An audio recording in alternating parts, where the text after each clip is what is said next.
guddiga joogtada ee baarlamaanka federaalka Soomaaliya oo maanta Muqdisho kulan ku yeeshay gaar ahaan xarunta golaha shacabka ayay sidoo kale waxay ku go'aamiyeen xiliga uu furmi lahaa kalfadhiga shanaad ee golaha shacabka Soomaaliyeed. kulanka ayaa waxaa shir gudoominayay gudoomiyaha golaha shacabka Maxamed Murshal Sheekh Abdiraxmaan wuxuuna xubnaha joogtada ee guddiga ay go'aamiyeen in 27 bishan Maarso oo ay ku beegan tahay maalinta Arbacada in uu si rasmi ah u furmi doono kalfadhiga shanaad ee golaha shacabka Soomaaliyeed. Cabdikariim Buux oo ka mid ah guddiga joogtada ee baarlamaanka federaalka Soomaaliya ayaa wariyaasha ka hor aqriyay waxyaabaha kulankaasi ka soo baxay iyo waliba xildhibaanada waxyaabaha looga baahan yahay inay sameeyaan. Bismillaahir Rahmaanir Rahiim.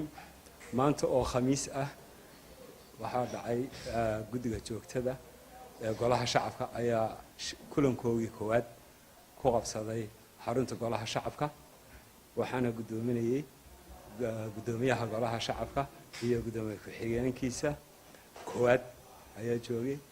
waxaa ajandaha uu ahaa laga hadlayay mudaynta waqtiga la furayo golaha shacabka waxaana la isku afkartay in ay noqoto 27 bishan aan ku jirno ee Maarch oo ah maalin Arbaca ah.